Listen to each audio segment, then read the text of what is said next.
I 26 o blaen llaw, fysa hynny'n help. Nos Fercher, mae gennym ni gyfarfod gweddi ar y cyd rhwng Eglwysi Efengelaidd y Gogledd ar Zoom am 7:07 a mae'r manylion heini wedi dod trwy e-bost Gwenna neithiwr, diolch yn fawr iawn. Bora dydd Gwenar, mae gennym ni bora coffi Macmillan yma, ac oedd Ann yn gofyn i mi dynnu'ch sylw chi at, os da chi'n methu dod am pa bynnag reswm, mae yna QR code mwyn i chi allu cyfrannu, neu gewch chi gyfrannu trwy roed cacan i'w gwerthu, a hefyd mae yna wachoddiadau bach os da chi eisiau rhaid hynna i'ch ffrindiau, felly mae yna rei o hynna yn y cefn, neu gewch chi sgwrs hefo Ann os da chi eisiau mwy o fanylion. Hefyd, cyn i mi anghofio, mae yna daflenni i chi sy'n sgwennu nodiadau yn bregath. Mae yna daflen ar eich cyfer chi os da chi eisiau defnyddio heini. Groeso chi gymryd i. Mae yna focsys bach mwyn i chi sgwennu pethau pwysig i chi gofio fanna. A wedyn, nos Wener, mae gennym ni clybiau cyffro selar, yr un pryd ag arfer. A wedyn, bora dy Sul nesa, ysgolion Sul, yr un amser ag arfer, ac Arwel Jones, Caersalem Gynarfon, fydd hefo ni'n pregethu bora dy Sul nesa. A nos Sul nesa, mae Eglwysi Caersalem, Gynarfon, Penrallt a Goleidi Llangefni yn trefnu noson o fawl hefo'i gilydd ym Mhenrallt am 7. Felly croeso unrhyw un sy'n ymuno ar gwasanaeth hwnnw nos Sul nesa. Dwi'n meddwl, dyna fo. Oni bai bod yna rhywun, neb yn mawl bora yma. Ond cyn i ni ganu y salm, achos bod y salm ar gan, da ni'n mynd i ganu yn eitha hen, rhyw chydig o ganrifoedd oed. Be da ni am wneud ydy darllen y salm hefo'n gilydd o gyfieithiad modern, gyfieithiad diwygiedig. Felly fydd geiriau y salm i fyny ar y sgrin, salm 100 ydy hi. Mi na ni ddarllen hi hefo'n gilydd, mi na i weddio ac yna awn ni i ganu sut mae Edmund Pris wedi rhoi y geiriau Salm 100 i gan. Ond dowch i ni ddarllen Salm 100 efo'n gilydd i ddechrau. Bloeddiwch mewn gorfoledd i'r arglwydd. Addolwch yr arglwydd mewn llawenydd. Dewch o'i flaen a chan. Gwybyddwch mae'r arglwydd sydd iddi. Ef a'n gwnaeth, a'i eiddo ef ydy. Ei bobl a defaid ei borfa. Dewch ei mewn i byrth a diolch, ac i'w gynteddau am awr. Diolchwch iddo, bendithiwch ei enw, oherwydd da yw'r arglwydd, y mae ei gariad hyd byth, a'i ffyddlondeb i genhedlaeth a chenhedlaeth. Dwch ni wedi. Arglwydd, da ni yn troi ato ti y bore yma. Yn diolch am dy ddaioni, yn diolch am dy ras a'r gariad sydd wedi ddangos i ni mor glir ym mherson a gwaith ein harglwydd Iesu Grist. A da ni'n gweddio byddi di yn helpu ni i addoli, i floeddio mewn gorfoledd i ti oherwydd pwy wyt ti fel tad, mab ag ysbryd glân. Be wyt ti wedi wneud mewn hanes yn mwy ni, a sut wyt ti'n parhau i'n bendithio ni, i'n cynnal ni, i'n harwain ni trwy dair ac wrth ysbryd fod ar waith yn bywydau ni.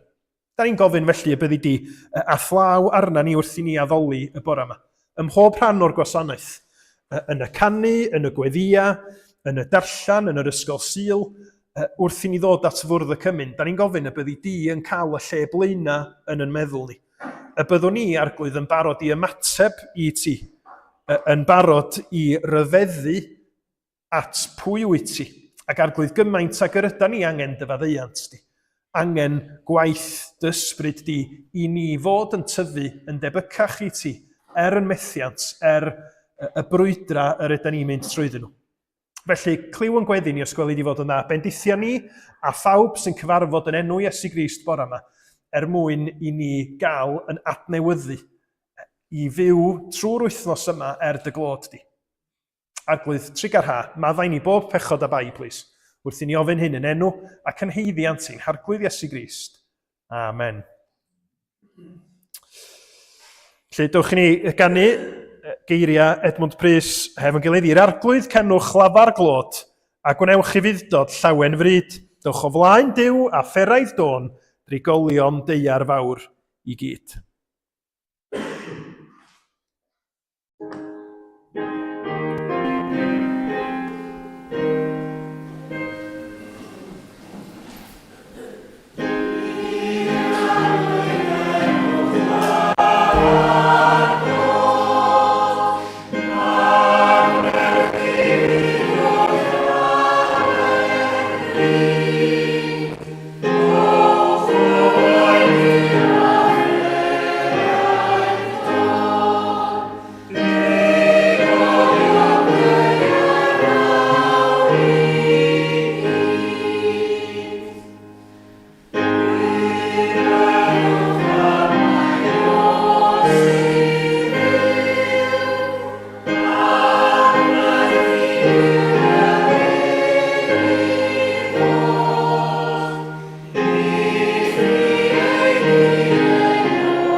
Da ni am wrando am yn darlleniad ni o'r Beibl bore yma, a mae dewis am ddod ymlaen i ddarllen o 1 Brenhinoedd 18, adnodau 1 i 21.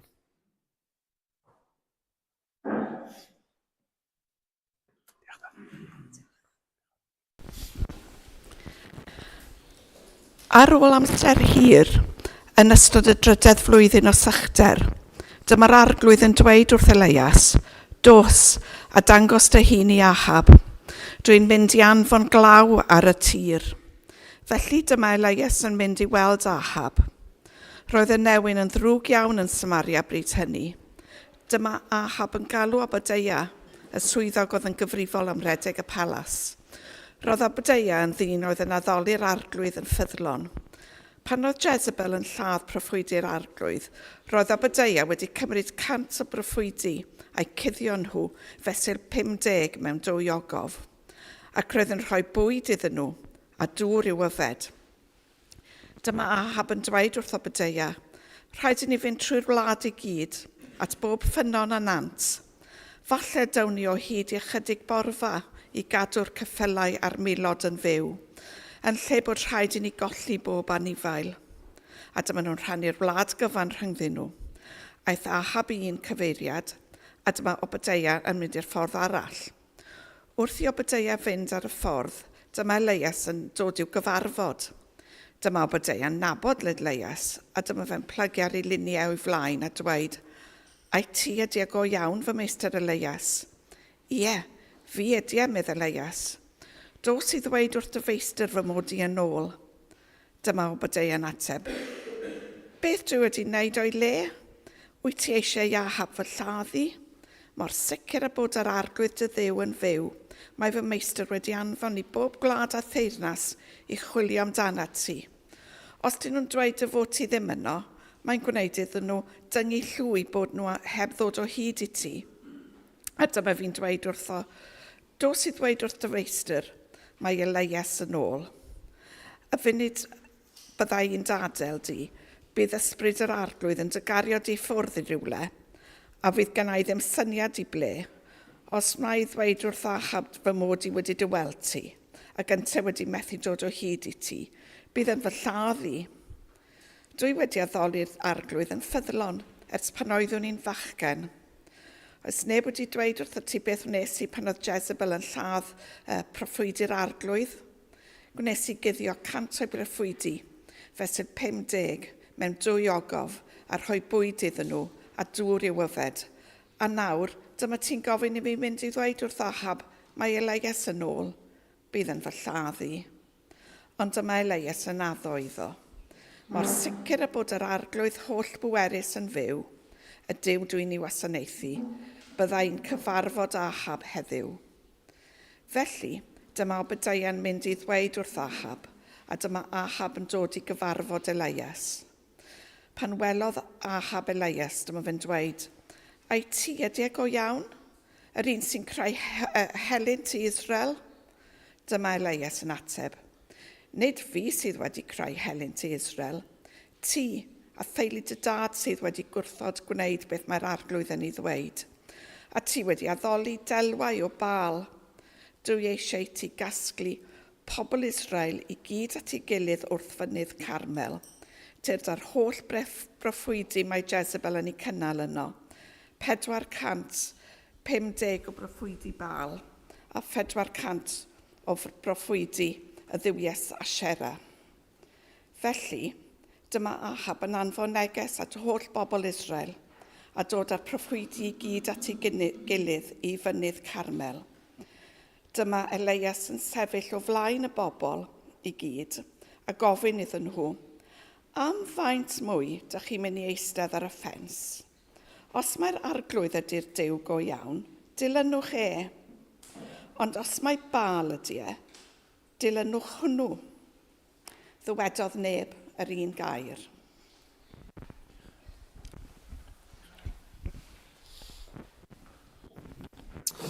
Diolch yn fawr. Mi drychwn ni ar yr hanes yna yn nes ymlaen yn y Gwasanaeth Plant. Dach chi eisiau dod ymlaen?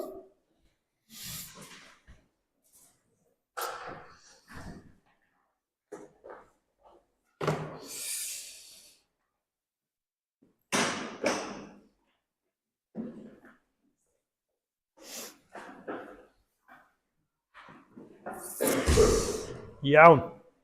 Pwy fasa'n hoffi chwarae gêm? Da iawn. Reit, dwi'm yn gwybod os ydy pawb yn chwarae'r gêm yma, ond da ni wedi bod yn ei chwarae hi yn tŷ ni. Dewis 2 ddwrn. Dach chi'n cyfarwydd ar gêm yna?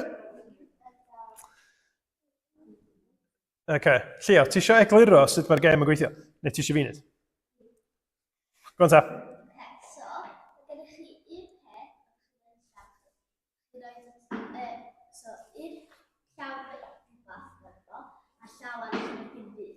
Chi roed y til cerchu, chi roed dewis 2 ddwrn un y llall yn gro. Chi newid y rhywbeth ddilch chi. Newid pa un ydych chi'n dewis. Iawn? Chi'n deall yna? Felly, mi fydd yna rhywbeth mewn un o fy nil o fi, ac os ydych chi'n dewis yn gywir, ydych chi'n cael beth sydd yna fo.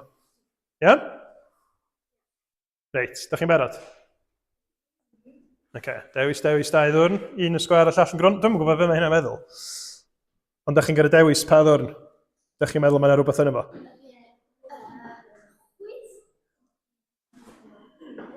Dde i chi, ond chwyth fideo, ie.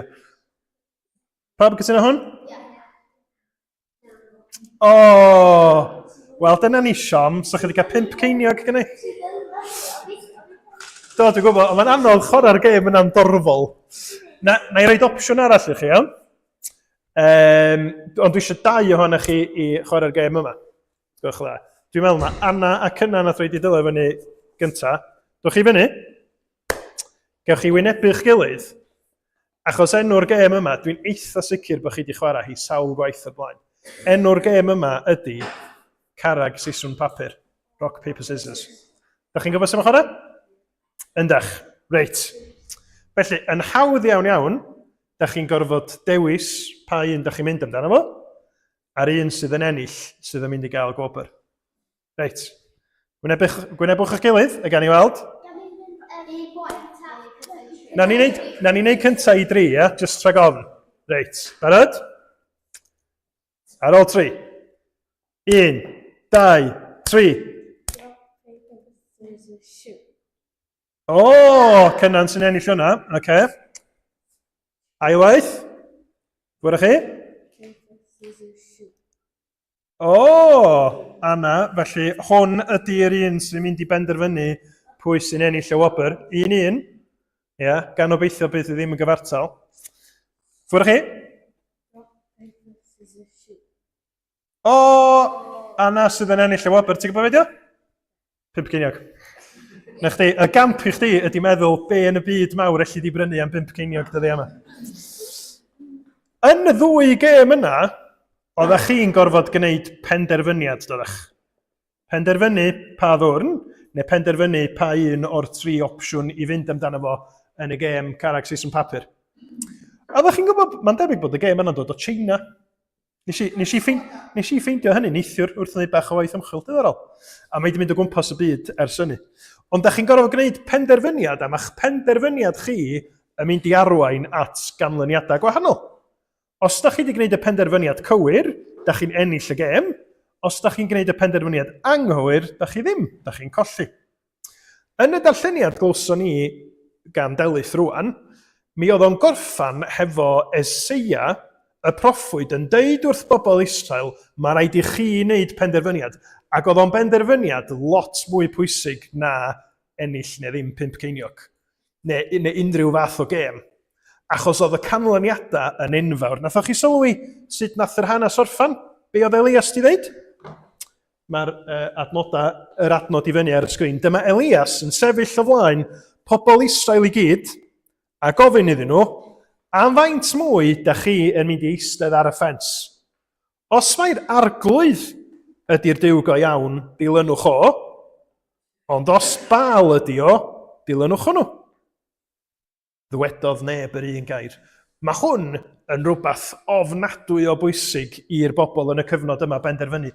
Ydyn nhw'n dilyn y Duw go iawn, neu ydyn nhw'n dilyn y Duw ffug Baal? Dyn nhw'n cael deud, da ni'n siŵr, chydig bach o un, chydig bach o llall. Mae Elias yn deud, gnewch eich penderfyniad, a mae'r penderfyniad yn un ofnadwy o bwysig.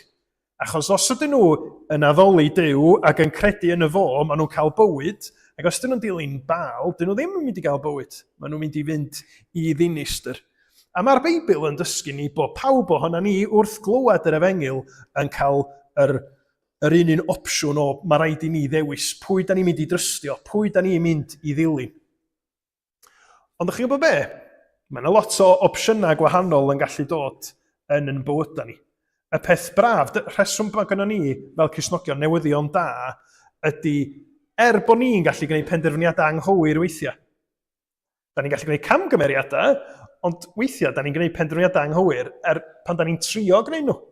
Sawl gwaith ella, da chi wedi clywed mam neu dad yn deud, peidiwch a gwneud hynna. A mae mam neu dad yn troi cefn a da chi'n gwneud o pryn bynnag. Chi'n gwybod beth da chi'n gwneud? Ddim camgymeriad o ddo.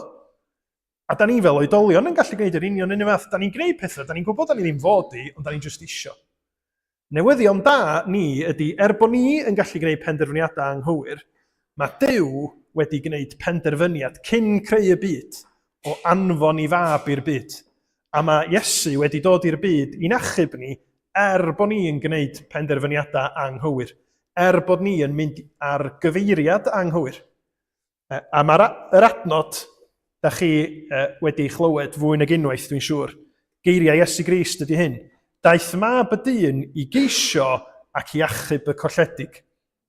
A mae hwnna yn wych o beth. Achos bod Iesu wedi dod i'r byd i'n achub ni, bod ni wedi gwneud penderfyniadau anghywir, achos bod o wedi cymryd y bai ar y groes, dim ond i ni drystio yn Iesu Grist, troi oddi wrth be da ni isio trwy'r amser i ymddiried yn Iesu Grist. Mae be mae o wedi wneud ar y groes yn rhoi bywyd i ni. Ac mae o'n debyg i'r cwestiwn roddwyd i'r bobl gan Elias. Pa ochr da chi'n mynd i fynd? Lle da chi'n mynd i drystio? Y Duw go iawn neu pethau ffug? A hwnna ydy'r her i bawb ohono ni, bod ni yn gwrando ar Dduw ac yn trystio ac yn ei ddilyn o ac yn peidio ista ar y ffens trwy'n bywyd. 5 ceiniog oedd y gorau allai i roed, ond mae'r wobr sy'n am ddilyn Iesu Grist gymaint yn well. Da ni'n mynd i heiddi hi, dim achos penderfyniadau da ni'n ei gael o, ond achos bod Duw yn dda ac yn hael, ac wrth drystio'n Iesu Grist, da ni'n cael fo fel trysor a'r cyfan sydd yn dod wrth fod yn ddisgyblion iddo fo. Diolch i chi am wrando. Sori bod gen i ddim fferis, ond o'n i'n pendroni sut o'n i'n gwneud y stori yna ar ei fferis eich i gyd ar y diwedd. Da chi wedi canu hwnna yn y gynhadledd? Do. Rhywbryd eto. Iawn? Oce. Gewch chi fynd yn ôl? A da ni am ganu am pa mor wych ydy'n harglwydd ni, sydd yn dal y moroedd yn ei law, sy'n gallu cyfri pob un gronyn baw. Pwy sy'n yna fel yn Duw ni, yr arglwydd Dduw? Neb ydy'r atab. Pwy all ddal y moroedd yn ei law? Pwy all gyfri gronyn, pob un gronyn baw? Daw brenhinoedd crynant ger ei fron, creadigaeth Duw yn dathlu'n llon. Hwn yw ein Duw, ar ei orsedd fri, deuwch ac addolwn. Hwn yw yr ior, brenin yr holl fyd, deuwch ac addolwn.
Arglwydd, da ni yn plygu o dy flaen di y bore yma. Yn cydnabod mai ti sydd yw. A'r cwbl yda ni ydy defaid dy borfa di, ond eto defaid sydd wedi derbyn y fath fraint oherwydd gwaith y bugail da. Y bugail da sydd wedi rhoi einioes dros y defaid. Y bugail da sydd ar fath ofal drosom ni, fel dy fod ti yn dysgu ni. Fel dy fod ti wedi dod o'r nef i'r byd yma mwyn dod i achub y ddafad golledig. Arglwydd, da ni'n gallu cymryd y pethau mor ganiataol, a da ni'n gofyn dy faddeuant di. Dy faddeuant di, bod ni'n gallu bod mor ddi-hyd i'r gwirioneddau syfrdanol yma. Arglwydd, bod ni'n gallu hyd yn oed canu geiriau syfrdanol fel petai nhw yn golygu dim byd. Ni'n gweddio byddi di trwy dysbryd yn pwyso anna ni reality gogoneddus y ffaith dy fod ti'n dduw sydd yn ymwybodol o'n pechod ni wedi trefnu ffordd yng nghyngor 3 yn 1 i'n hachub ni, i dalu'r pris yn llawn unwaith am byth trwy aberth dy fab annwyl di. Arglwydd, cynorthwya ni i ddiolch, i dderbyn mewn ffydd be wyt ti di wneud drosta ni trwy dy fab. Arglwydd, ni di'n helpu ni trwy dysbryd i beidio disgyn i'r celwydd yna o feddwl bod ni'n gallu mewn rhyw ffordd ychwanegu at waith Iesu Grist, bod gynnon ni gyfraniad trwy'n gweithredoedd ni. Da ni'n gwybod na dyna sut mae'n meddwl pechadurus, ni dyna sut mae'n cnawd ni'n gallu'n perswadio ni trwy dwyll yr un drwg yn aml, ond da ni'n gofyn y bydd gwirionedd, defengil di, dy air di, yn siapio ni. Ac arglwydd, hyd yn oed yn euogrwydd, hyd yn oed pan ydyn ni yn teimlo siom, yn methiant a'n pechod ni, da ni'n gofyn y byddi di'n yn galw ni i bwyso ar fuddugoliaeth Iesu Grist yn unig. I ryfeddu mai trwy ras yr ydyn ni wedi cael yn hachub trwy ffydd. Nid yn gwaith ni ydi o, ond y rodd di. A dyna pam yr ydyn ni am ddathlu dy heilioni di o arglwydd yn dad, mab ac ysbryd glân. Mae ti sydd wedi trefnu, ti sydd wedi gweithredu, ond ni sy'n cael derbyn y fraint, y fendith, trwy ddod fel ag yr ydyn ni, ac ildio i'r arglwydd Iesu Grist. Yn cyffesu, yn pechod a'n angen a'n gwendid ni. Arglwydd, da ni'n gweddio felly y byddi di yn rhoi yn erth i ni, i ddilyn Crist, i dyfoli di, ac i'r moliant hwnna gyfoethogi yn bywyd ni. I'r moliant hwnnw ysgogi bywyd o weithredoedd da yr wyt ti wedi drefnu ni o'r dechrau. Arglwydd, cynorthwya ni ar gyfer yr alwad sgen ti i ni fod yn halen y ddeiar ac yn oleini'r byd. Yn yr amrywiol ffyrdd mae hynny'n gweithio i hun allan yn bywydau ni. Siwr bod yna nifer ohona ni bora yma yn edrych ymlaen at yr wsos sydd i ddod ella yn bryderus. Bosib yn ansicr. I rhai hynny, da ni'n gofyn y byddi di yn amlygu dy bresenoldeb hefo nhw. Y byddi di yn ei bwydo nhw a thair o ddydd i ddydd. Y bydda nhw'n ymwybodol be bynnag ydy'r frwydr, be bynnag ydy'r sefyllfa sy'n codi ofn anyn nhw. Y byddi di yn cynnal dy bobl. Ac i rai ohona ni sydd yn edrych ymlaen at be bynnag sydd i ddod yr wythnos nesaf yma, da ni'n gofyn y byddi di yn cadw ni'n ostangedig i beidio meddwl bod y gallu i wneud ynom ni yn unig, ond arglwydd mae rhodd yr wyt ti'n rhoi i ni ydy'n donia ni, yr nerth a'r iechyd, yr egni, yr ydyn ni angen i gyflawni yr hyn sydd o'n blaena ni. A da ni'n gweddio arglwydd yn enwedig y penwythnos yma am y myfyrwyr sydd yn dychwelyd, boed i goleg neu prifysgol, da ni'n ymwybodol bod yr wythnos nesaf mynd i fod yn wythnos y glas yma Mangor. A da ni'n gweddio drost y myfyrwyr hynny yn enwedig y Cristnogion iddyn nhw trwy waith dysbryd di, trwy yr gymdeithas yna rhwng i gilydd yn yr Undeb Gristnogol ac yn yr Eglwysi, y bydda nhw yn gallu bod yn hyderus, y byddi di'n ei defnyddio nhw i fod yn dystiolaeth i ti ymhlith miloedd o bobl ar eu cyrsia nhw yn byw yn gyfagos atyn nhw. Arglwydd, da ni'n gweddio dros weithgareddau'r Undeb Gristnogol yma Mangor ac ar draws Cymru a deud y gwir. Y byddi di, arglwydd, yn galw pobl trwy yr astudiaethau Beiblaidd, y digwyddiadau, y berthynas sydd yna rhwng fyfyrwyr sy'n Gristnogion a sydd ddim. A da ni'n gweddio, arglwydd, yn ehangach am yn rôl ni fel eglwys hefyd. Yn bod ni yn cael doethineb a darweiniad di mwyn i ni allu bugeilio'n gilydd. Mwyn i ni allu bod yn gynhaliaeth ac yn gymorth i'n gilydd. Diolch ots be di'n oed ni, o'r fenga i'r hynna. Ac o ddiw, da ni'n gweddio dros yr ysgol Sul sydd wedi bod eisoes a'n gwasanaeth ni. Yn dyhead ni ydy y byddi di'n siarad yn rymus hefo ni. Arglwydd y byddi di'n delio hefo'n calonna ni. Sut bynnag mae pethau arna ni ar hyn y bryd, da ni'n gofyn y byddi di'n torri mewn trwy dair. Ac wrth i ni ddod at fwrdd y cymyn, y byddwn ni'n gweld yr arglwydd Iesu yn gliriach fel yn gwaredwr hyfryd ni. Yr un yr ydyn ni yn dyheu i gael ei nabod o'n well, i gael ei garu fo'n fwy, ac i gael y nerth a'r hyder i'w rannu fo hefo pobl o'n cwmpas ni. Arglwydd, bydd ar waith felly, trwy dysbryd, bwyda ni o thair. Cynorthwya ni i wrando arna ti, ac i gael yn symud gan dysbryd di wrth i ni ildio i ti.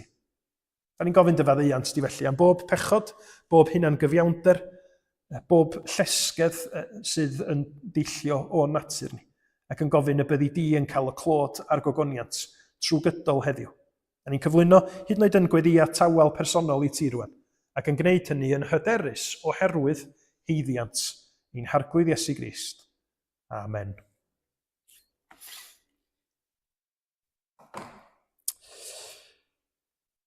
Ga i ofyn cwestiwn i chi bore yma.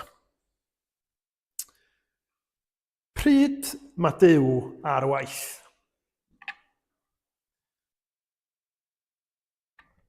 Ydy o ar waith mewn digwyddiadau dramatig? Cyfnodau cofiadwy lle mae i bresenoldeb o a pwy ydy o yn amlwg ac yn rhyfeddol?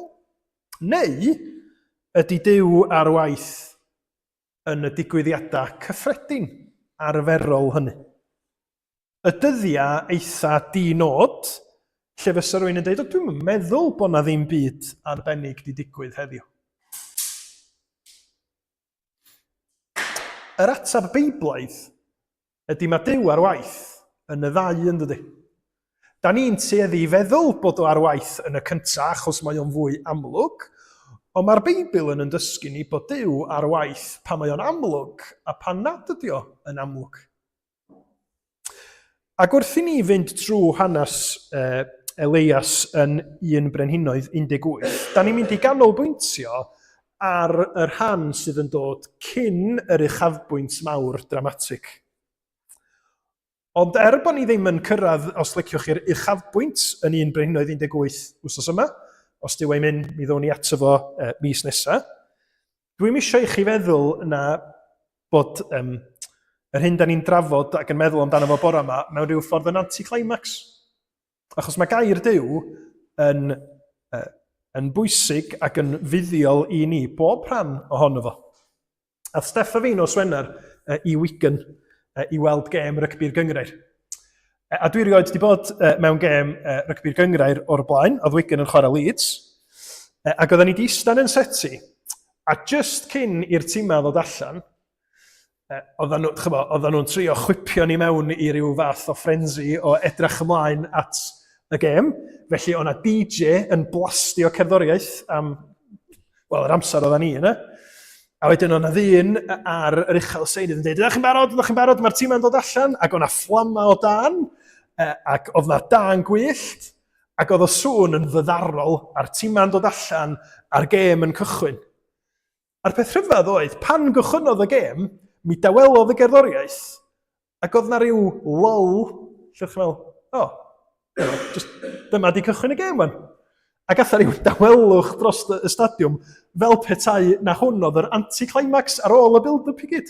Lle, yn naturiol, oedd y miloedd o bobl yna isio gweld y gêm, nid y tân gwyllt. Mi fysa'n hawdd i ni feddwl bod y darn yma o 1 Brenhinoedd 18, yr anti-climax, yr build-up. Ond dwi'n mynd i awgrymu wrthych chi bod na wersi yr un mor bwysig i ni yn y darn yma ac os na yn ail hanner y benod. Mae o yn ragarweiniad, yn build-up ar gyfer y showdown ar fynydd Carmel rhwng Elias a phroffwydi Baal. Ond dwi isio pwysleisio bod yr hyn ydyn ni'n glywed amdano fo bore yma, yr un mor bwysig wrth i ni gymhwyso gair Duw i'n bywyda ni. Achos be da ni'n dod ar ei drawso bore yma ydy Elias, Ahab a dyn sydd yn gweithio i Ahab o'r enw Obadeia. A da ni'n mynd i gychwyn trwy ystyried y ffaith bod ni'n gweld yn y rhan yma o'r Beibl grym a gwirionedd ar waith. Achos Ahab ydy'r brenin, ac ar gychwyn y benod, da ni yn sylweddoli bod Elias y proffwyd yn mynd i gyfarfod Ahab. Ac wrth i Elias gyfarfod Ahab, mae Duw yn mynd i wneud gwaith. Mae'n mynd i ddod â glaw i'r ardal, lle nad os na law di bod ers 3 blynedd. A'r rheswm am y sychdwr yna di oherwydd Ahab a'i addoli Baal hefo'i wraig Jezebel. Felly da ni'n llawn, da ni'n ddisgwylgar yn dydan yn meddwl beth sy'n mynd i ddigwydd pan mae Ahab yn mynd i ddod wyneb y wyneb a gŵr Duw a Elias.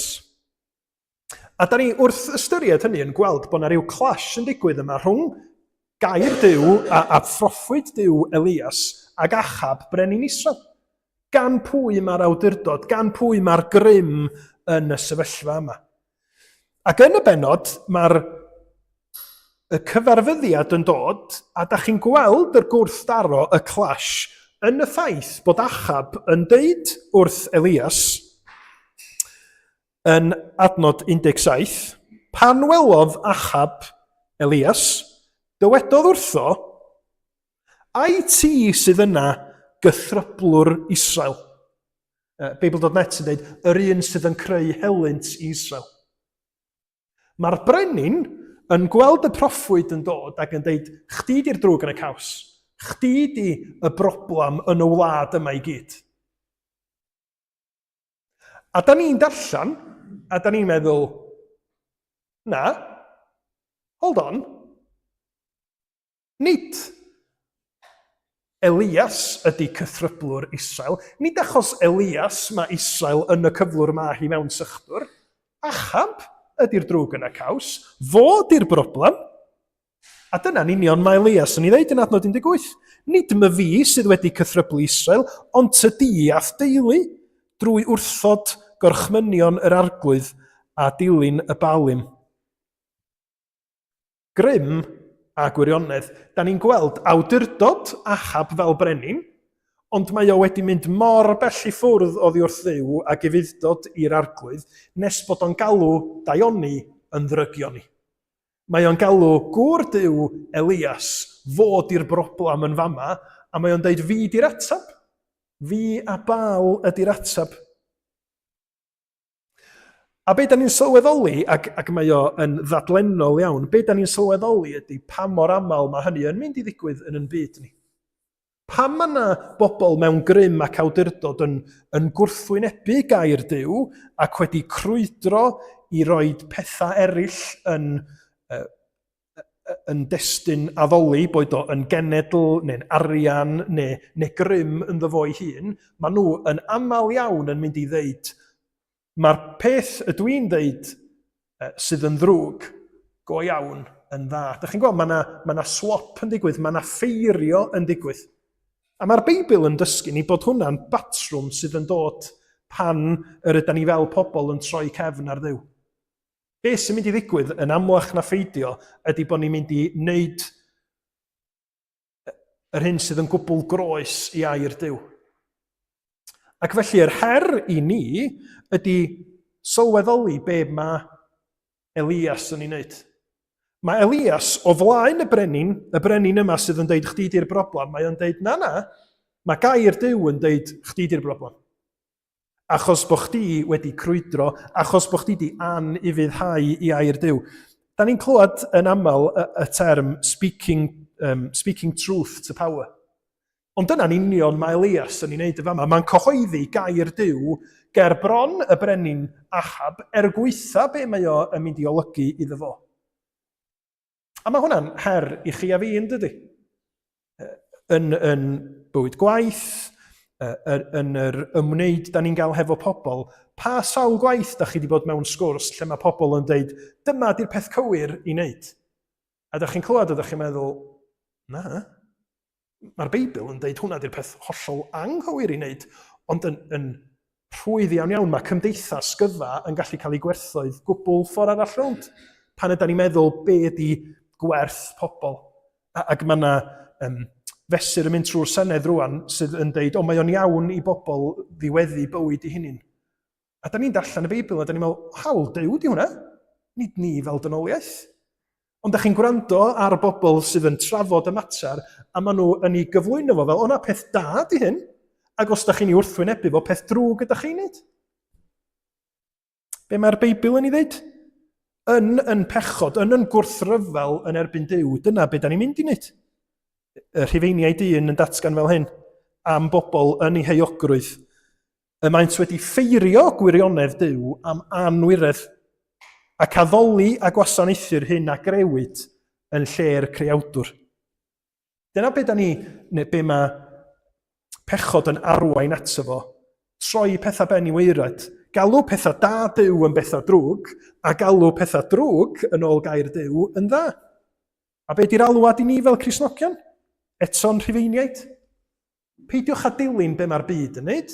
Peidiwch a just plygu yn ddi-gwestiwn i be mae'r brenin, yr arlywydd, y prif weinidog yn ddeud wrthych chi. Glynwch at y gwirionedd. A glynwch at y gwirionedd a dowch a fo i fod yn her i pa bynnag gelwydd mae'r byd yn ei ddeitha ni yn cyfnod ni. A mae o'n mynd i amrywio o genhedlaeth i genhedlaeth. Mae'n mynd i amrywio o wlad i wlad. Da ni'n ddiogel a'n galwad ni ydy i sefyll i fyny i gelwydd, nid trwy ddefnyddio nerth yn hyn, nen clyfrwch yn hyn, ond i wneud hynny ar sail gwirionedd Duw. Dyna'r unig ffordd i herio celwydd a grym y byd, ydy sefyll ar y gwirionedd. A dyna pan mae Paul yn deud yn Rhufeiniaid 12, peidiwch a chyd yn ffurfio ar byd hwn, ond bydded i chwi gael eich trawsffurfio trwy adnewyddu eich meddwl. Mwyn i chwi allu canfod beth yw ei ewyllus ewyllus Duw. Beth sy'n dda a derbyniol a pherffaith yn ei olwg ef. A mae hwnna'n rhan o fod yn y gair yn dydi. Gwrando ar bregethu. Mynd i astudiaethau Beiblaidd ystyried. Nid dyma be mae ffrindiau fi gyd yn neud, ond be mae Duw yn ddeitha ni. Ynglyn â sut da ni fod i drin yn gilydd. Be di'n agwedd ni fod at arian a meddianna. Chos mae'r byd yn mynd i fwydo, mwy. Peidiwch a poeni sut ydych chi'n trin pobl eraill. Mae'n bod chi'n cael beth ydych isio. A mae hynny'n dda. Boris Johnson oedd hefo'r dyfyniad greed is good. A mae rhywun yn meddwl, na. Mae'r Beibl yn deud yn glir, nad ydi o yn dda bod o'n drwg. Grym a gwirionedd, a da ni'n gweld yn y ffordd mae Elias yn delio ag Achab, sut mae'r gwirionedd yn sylfaen gadarn iddo fo wrthwynebu, drygioni, a grym Achab y brenin, a bygythiad Jezebel hefyd. Mae gennym ni grym a gwirionedd, ond yn ail, mae gennym ni galwad a gweithredu. Dwi eisiau i ni symud yn sylw o Elias ag Achab i'r darn chydig bach yn gynt, lle da ni'n cyfarfod Obadeia. Mae Obadeia yn gweithio yn was i Achab hefo cryn dipyn o gyfrifoldeb. Felly mae gennym o rôl o fewn y llys brenhinol, ond eto mae o'n ffyddlon i'r arglwydd. Achos heb i neb wybod, tra mae Jezebel wedi bod yn dinistrio proffwydi Duw, mae Obadeia yn dawel bach wedi bod yn eu cuddio nhw mewn ogofeydd. Mewn ffordd oedd yn llawn ffydd ac menter, achos peta nhw yn darganfod y proffwydi yma, a na Obadeia oedd wedi cynnal nhw, mi fysa fod i cael ei ladd. A mae o'n deud hynny, yn y sgwrs hefo Achab.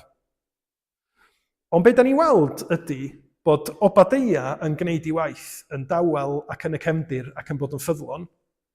A mae gennym ni ddwy wedd wedyn does o ddilyn yr arglwydd. Mae gennym ni Obadeia ag Elias. Mae Elias fod i'r dyn cyhoeddus, proffwyd ydi o. Felly i alwad o oedd i fynd at y brenin, ac fel da ni'n gweld yn ddiweddarach yn y benod, bod o flaen cenedl Israel i gyd yn deud, dyma be mae Duw yn ei ddeud.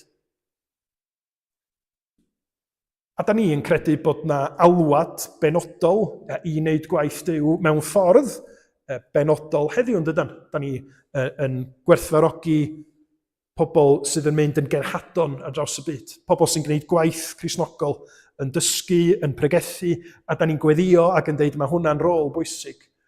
Ond o'r Beibl, da ni'n credu bod galwad yn ehangach na dim ond yr alwad benodol honno, yndydan? Da ni'n credu bod galwad Duw i bob Cristion i fod yn ffyddlon iddo fo, ddim bob tro mewn ffordd gyhoeddus, mewn ffordd lle da ni'n gwrthdaro yn gyhoeddus hefo gelynion. Ac mae Obadeia yn symboliad i ni i feddwl, os nad os gyna i alwad neu donia lle dwi o flaen lot o bobl yn gwneud rhywbeth yn gyhoeddus, sut allai i fod fel Obadeia yn gwneud gwaith Duw ella'n guddiedig, yn chwarae fy rôl i?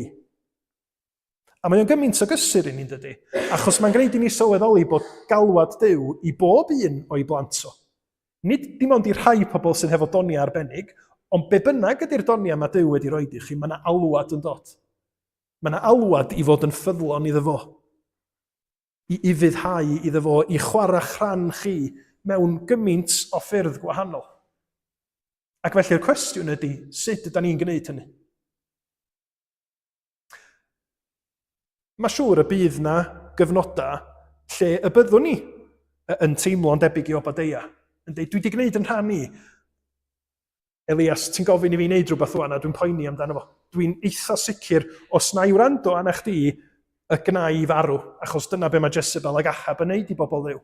Dwi'n isio gwneud hynny. Ond mae o'n i fuddhau yn y diwedd, yn dydi? Dych chi sylwi? Mae o'n i fuddhau ar sail a ddewid Elias, adnod 15. Diolch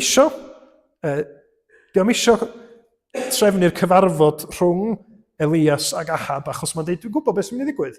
Ti'n mynd i ddiflannu, a mae Ahab yn mynd i fynd yn flin a'n lladd i.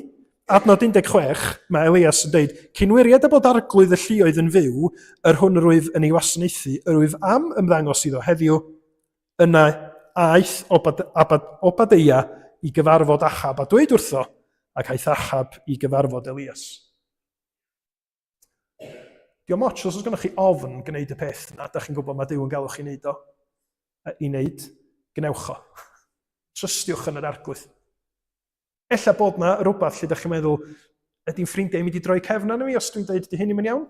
Pan mae yna grŵp o bobl yn troi ar un, ydych chi'n meddwl, dwi'n mynd i fod yn amhoblogaidd ofnadwy? Gnewch o. Trystiwch yn yr arglwydd, trystiwch yng ngair Duw. A hefyd, os ydych chi hefo gweinidogaeth gyhoeddus, peidiwch â dibrisio y bobl sy'n gwneud y gwaith tawel. Ond ar yr un ffordd, os ydych chi hefo'r cyfle na i wneud pethau yn dawel heb i bobl gymryd sylw ohonoch chi, peidiwch â dibrisio rôl y rhai sydd yn gwneud gwaith cyhoeddus hefyd. Da ni angen Obadeia, yr union un fath o da ni angen Elias. A peidio, mae'n beryg pan ydym ni'n meddwl bod naill yn well na'r llall. Be da ni'n weld o'r hanes yma, mae Duw di ddefnyddio'r ddau ohonyn nhw, gan i bod nhw wedi i fuddhau i'r arglwydd.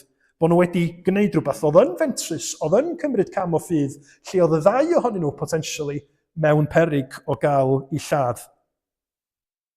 Ga i roed esiampl i chi o rwy'n tebyg i Obadeia yn hanes Cymru.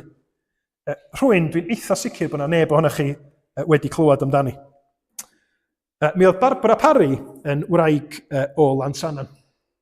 Ac oedd hi'n byw yn yr un cyfnod â Hywel Harris. Ac mi oedd hi wedi dod i ffydd ac yn un o aelodau Seiat Methodistiaid Tan y Fron. A pan oedd Hywel Harris yn mynd o gwmpas Cymru yn pregethu'n gyhoeddus, a pobl yn trio saethu fo, ac oedd o'n deud bod Dyffryn Clwyd yn gartre'r diafol, achos o'na ddim cefnogaeth iddo fo yn Dyffryn Clwyd, ac mi oedd na reiat wedi bod yn Nimbych pan oedd Hywel Harris wedi ymweld.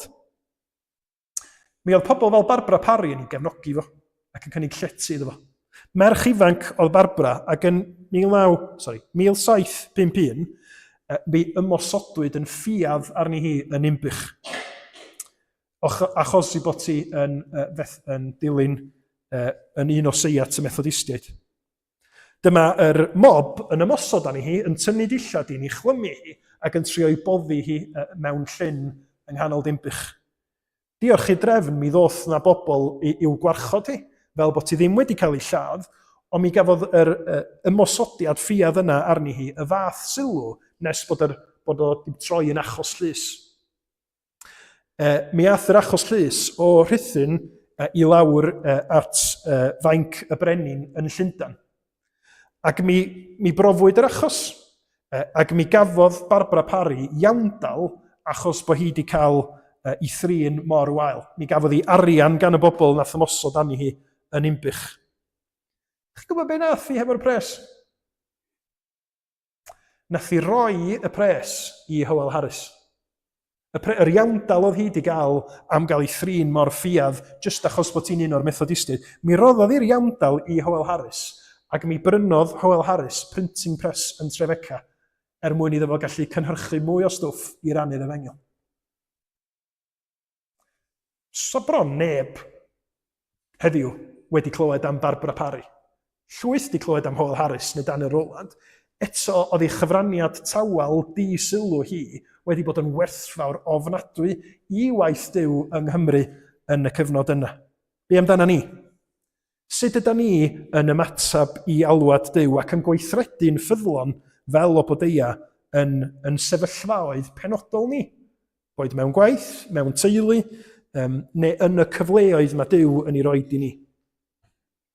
Ac yn anola, oedd y ddau bwynt gyntaf yn cyfwythrennu, dwi wedi methu ffeindio cyfwythreniad ar gyfer yr un ola. Y pwynt ola ydy peidio cloffi rhwng dau feddwl. Peidio eistedd ar y ffens. Ydych chi'n gwybod be maen nhw'n dweud yn bobl sy'n eistedd ar y ffens yn rhy hir? Dwi'n gwybod be maen nhw'n dweud, ond siŵr o fod bod o'n brifo. A mae wir yn dydy. Mae o'n ddoethineb feiblaidd. Peidiwch a meddwl bod chi'n ddigon clyfar i ddeud, o, chydig bach o hyn, chydig bach o llall. Mae'n iawn. Dwi ddigon clyfar i ddewis y dethol. Pa mae hi'n dod i faterion y galon, pa mae hi'n dod i pwy ydyn ni'n ddilyn ac yn ymddiried yn efo, mae'r Beibl mor glir. Un opsiwn sy'n yna, yr arglwydd Dduw, sydd yn eich galw chi, sydd yn eich achub chi trwy'r arglwydd Iesu Grist, ac os ydych chi yn troi at unrhyw beth, boed yn dduw neu'n eilyn neu be bynnag, mae o'n ffordd i farwolaeth. Ac mae o'n sialens uniongyrchol gan Elias yn dydy. Gnewch eich meddwl i fyny.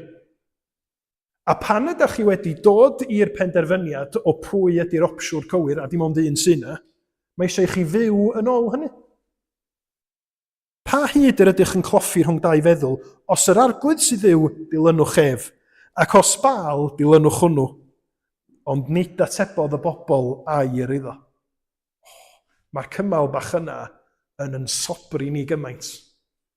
Achos da ni'n gwybod y dylia cenedl Israel fod wedi dweud, yr arglwydd sydd ddiw, dydy Baal yn ddim, ond maen nhw'n fyd.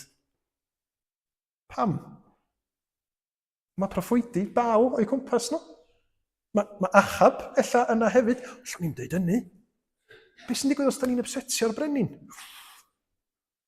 Pa obaith sy'n ein career prospect si wedyn, os dwi wedi awtio'n hyn fel un o'r bobl yma, sydd yn credu na un Duw sydd. Mae yna lot o bethau'n gallu'n temtio ni i ddilyn ffordd y byd, i ddilyn delwa, cyfforddusrwydd, llwyddiant, pres. Mae yna ddigonedd ohonyn nhw'n dweud.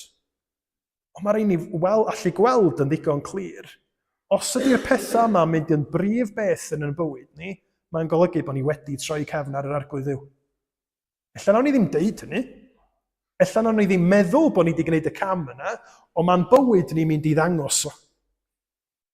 A mae'r union rhan un her yn dod gan yr arglwydd Iesu yn y Testament Newydd yn dydy. Chi'n cofio eiriau fo'n y bregath ar y mynydd? Ni all neb wasanaethu dau feistr. Oherwydd bydd unau'n casau'r naill ac yn caru'r llall, neu'n dirngar i'r naill ac yn dirmygu'r llall. Ni allwch wasanaethu Duw a mammon neu arian. A mae hwnna jyst yn un esiampl ymarferol o sut mae'n calon ni'n rhoi i fryd ar rhywbeth. Ac yn meddwl, na i dal mynd i capel, na i dal ddeud bod Iesu Grist yn bwysig. Wrth ddeud hyn, dwi eisiau bod yn ofalus i ddeud, peidiwch â meddwl na cael eich temtio ydi o. Nid condemnio gwybod bod pobl yn eich hudo chi ydi o chwaith. Achos mae Iesu Grist wedi cael ei demtio gan y diafol. Dydy gwybod bod na rhywbeth yn atyniadol, bod isio llwyddo, dydy y ffaith bod chi'n cael eich temtio fo hynny ddim yn golygu eich bod chi'n cloffi rhwng dau feddwl.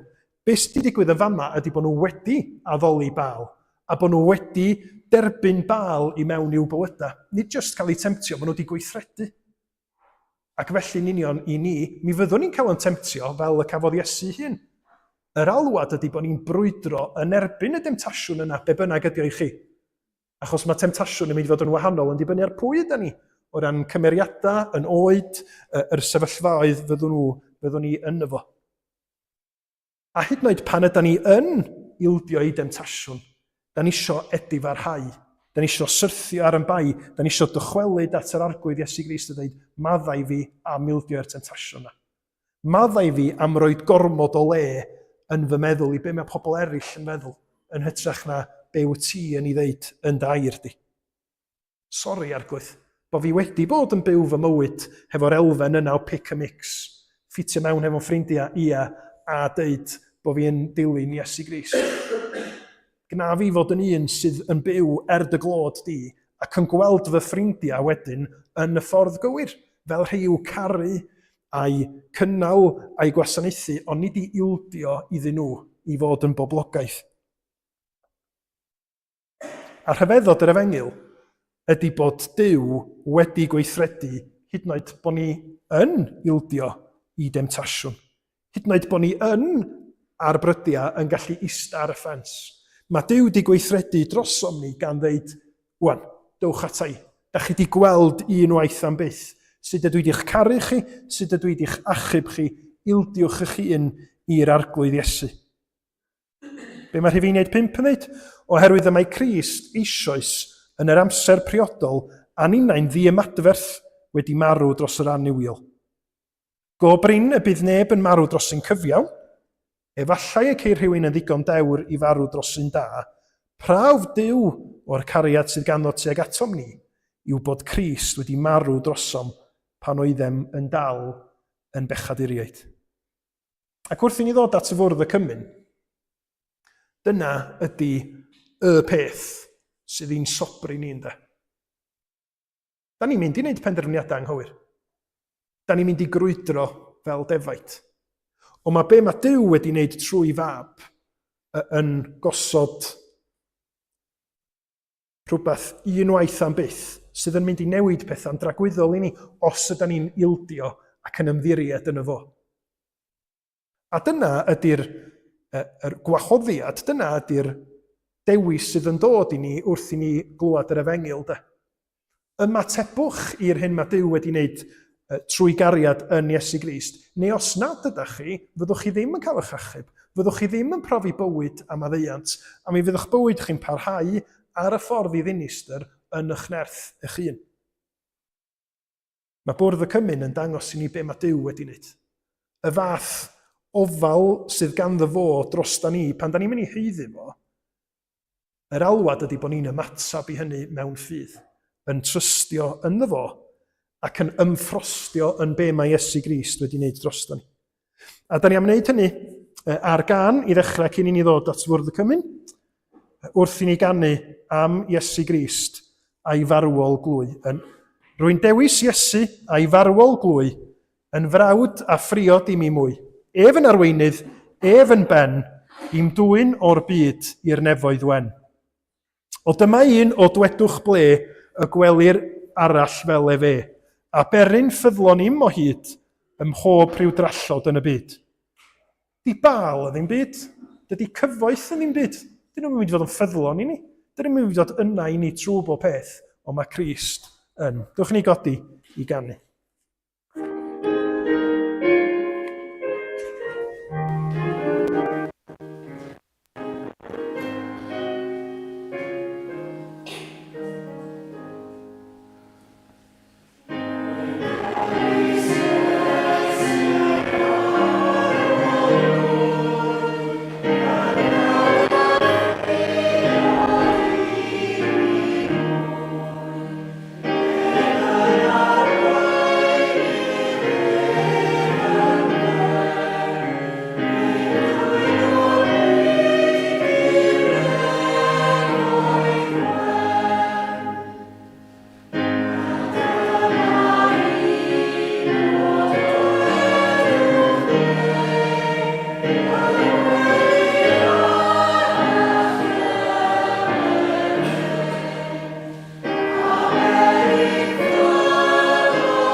Wrth i ni ddod at fwrdd y cymyn, dwi am ddarllen o lythyr Paul at y Corinthiaid, penod 11. Lle mae Paul yn deud fel hyn: Oherwydd fe dderbyniais i oddi wrth yr arglwydd, yr hyn hefyd a draddodais i chwi. I'r arglwydd Iesu yn os y bradwchwyd ef, gymryd bara, ac wedi ddod ddiolch fe'i torodd a dweud, hwn yw fy nghorff sydd eich mwyn chwi.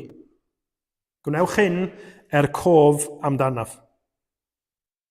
Yr un modd hefyd fe gymerodd y cwpan ar ôl swper gan ddweud, y cwpan hwn yw'r cyfamod newydd yn fy ngwaed i.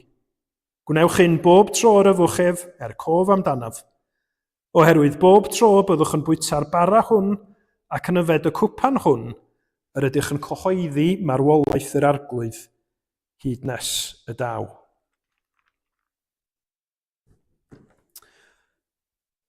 Mae yna nifer o bethau gwahanol sy'n gallu mynd trwy'n meddwl ni wrth i ni ddod at fwrdd y cymyn yn does. Ond mae o'n briodol bod ni yn gofyn ar ei Dduw yn cynorthwyo ni i ddod yn ddifrifol, yn cydnabod yn pechod, yn cydnabod ein heuogrwydd a'n angen mawr ni am be mae Iesu Grist wedi wneud. I wneud hynny oherwydd bod o'n briodol, oherwydd difrifoldeb be da ni'n wneud, ond hefyd bod ni'n galw ar Dduw i'n cynorthwyo ni i ymateb yn briodol wrth dderbyn y cymyn. Bod ni'n gallu llawenhau a diolch wrth i ni ddod yn ostyngedig, wrth i ni ddod yn gofyn am faddeuant. A mae Thomas Charles yn ei hyfforddwr yn gofyn y cwestiwn pam ddylem ni ddod i swper yr arglwydd. A mae'n rhoi 4 rheswm yn sydyn na'i rannu nhw hefo chi. I ddechrau, da ni'n dod fel Cristnogion achos bod ni eisiau ufuddhau i orchymyn Crist. Gwnewch hyn cof amdanaf. Yn ail, da ni'n dod mwyn cyffesu Crist a'i groes a dangos bod marwolaeth Iesu Grist yr unig beth sydd yn gwneud iawn am yn pechod ni. Ac mae oherwydd bod Iesu wedi marw am yn pechoda ni, bod wedi codi'n fyw o'r bedd, dim ond oherwydd hyn mae gynnon ni obaith am fywyd tragwyddol. Yn drydydd, da ni'n dod at fwrdd y cymyn mwyn i ni gael yn bwydo i ymborthu trwy ffydd ar yr arglwydd Iesu a dangos ein cariad tuag ato a'n diolchgarwch iddo fo. Felly mae'n rhan bwysig i ni wreiddio pam da ni'n diolch i Dduw, pam da ni'n caru'r arglwydd Iesu am i fod i dangos y cariad godidog yma tuag ata ni. Ac yna'n bedwerydd, i gael cymdeithas gyda Duw yn aberth ei fab yn yr ordinhad. Da ni'n rhoi yn hynny'n wrth i ni gymryd y bara'r gwyn, da ni'n rhoi'n hynny'n o'r newydd i Iesu Grist yn dweud, dwi isio dy nabod di'n well, dwi isio byw dy fwyn di, ac ar sail hyn ydw i'n gallu bod yn hyderus yn ymherthynas i a ti am byth. Nid ar sail be dwi di wneud, nid ar sail unrhyw lwyddianna neu methianna, ond oherwydd heiddiant Crist. A mae hwnnw i fod yn ganolog un perthynas ni hefo Duw o rwan ymlaen. Felly, gael eich gwahodd chi. Rhai sydd wedi credu yn yr arglwydd Iesu, rhai sydd wedi garu fo. Ella bod chi'n teimlo bod eich cariad chi'n wan. Dwch i dderbyn bara ar gwyn. Ond da ni eisiau dod yn ei gymryd o ddifri dydan. Felly, da ni'n eisiau dod yn ddifeddwl, da ni'n eisiau gwneud yn automatic, a fel dwi yn aml yn deud, i chi ieuenctid, gnewch yn siŵr bod chi wedi cael y sgwrs hefo yr oedolion hefo chi cyn cymryd o'r bara ar gwyn. Mi na i weddio, ac yna mi rannwn ni y bara ar gwyn, ac wrth i'r elfenna gael ei rhannu, da ni am ganu am aberth Crist. Dwch ni weddio i ddechrau.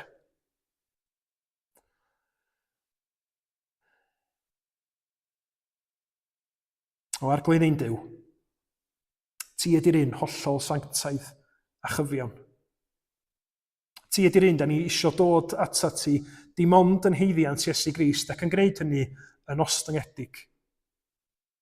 Yn cyffesu bod ni wedi pechu mewn gair, mewn gweithred, mewn meddwl, ac yn wir bod ni yn heiddi cosb am hynny.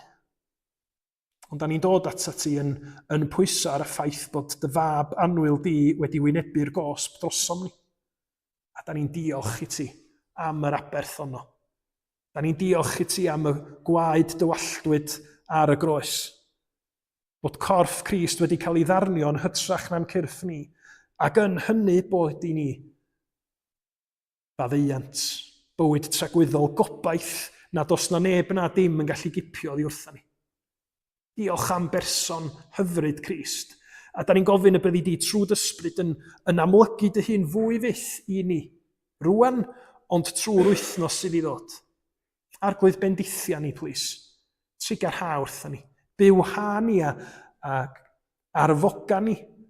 A nerth dysbryd glân. Byw ha ni a'r maeth sydd i ddod i ni o thair di ath presenoldeb. Da ni'n gofyn arglwydd i ti gael dy ogoneddu, ar i ti gael y mawl yr wyt ti'n ei heiddi wrth i ni gael yn hadeiladu fel dy bobl di. Trigar ha, sgweli di fod yn dda. Wrth i ni ofyn hyn yn enw ein harglwydd hyfryd a'n gwaredwr perffaith Iesu Grist. Amen. William? Steff, sa chi'n dod ymlaen i ni rannu y bar ar gwyn? A tra da ni'n gwneud hynny, da ni am ganu yr oen sy'n dwy'n ymaith bechodau'r byd, lladdwyd ef ac yma cofiwn, a ddewid droed i bawb sy'n dod trwy ffydd, cant faddeuant wrth y groes.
Cymerodd Iesu fara. Ac wedi diolch fe'i torodd a'i roi iddynt gan ddweud. Hwn yw fy nghorff sy'n cael ei roi eich mwyn chwi. Gnewch hyn cof amdanaf.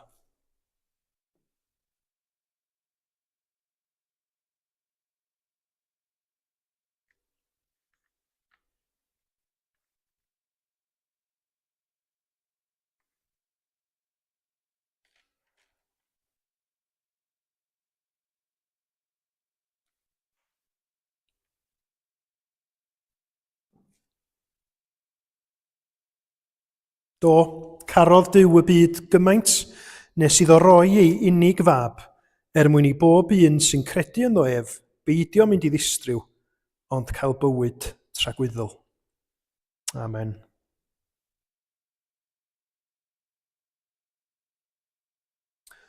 Yna cymerodd gwpan, ac wedi diolch fe'i rhoddodd iddynt gan ddweud, yfwch ohono bawb, oherwydd hwn yw fy ngwaed i, gwaed y cyfamod a dywelldir dros lawer maddeuant pechodau.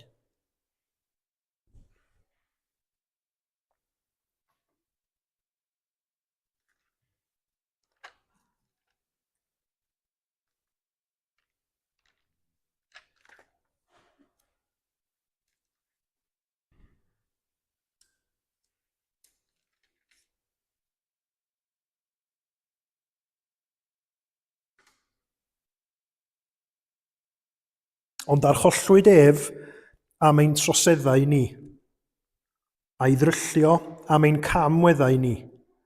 Roedd pris ein heddwch ni arno ef, a thrwy ei gleisiau ef y cawsom ni a chad. O arglwydd Dduw, da ni yn dy glodfori di yn diolch am aberth dy anwyl fab, unwaith am byth, y cyfiawn dros yr anghyfiawn, i'n dwy'n ni ata ti dy hun. A da ni'n gofyn y byddwn ni yn arglwydd cael yn bwydo ar bew ti wedi wneud. Yr sicrwydd sydd yn dod o wybod yn bod ni'n ddiogel oherwydd gwaith yr arglwydd Iesu Grist. Ac arglwydd, da ni'n gofyn y byddi di trwy dy ras, trwy waith dysbryd yn cynorthwyo ni i sylweddoli mai ti yn unig sydd yw. Yr arglwydd Iesu'n unig ydy'n gwaredwr ni, ac felly da ni am ymddiried yn y ti, da ni am fyw yn bywyda clod i ti yn ddilyn di. Rhonerth i ni ymwrthod a themtasiynau. Rhonerth i ni i ddelio ar eilyn addoliaeth sydd yn bywyda ni. Arglwydd, diolch bod ni'n gallu gofyn maddau ni. Gna dy waith yn plith ni. Cynorthwya ni i ymffrostio yn harglwydd Iesu Grist i'w chlaw pob peth arall. Ac i lawenhau yn dy gariad di, y gariad tragwyddol hwnnw nad os na neb na dim, yn gallu'n gwahanu ni oddi wrtho fo yng Nghrist Iesu'n harglwydd. Bydd hefo ni rwan wrth i ni ymadael, a boed i ras ein harglwydd Iesu Grist, a chariad Duw a chymdeithas yr ysbryd glân, aros gyda ni oll, o'r awr hon, hyd byth. Amen.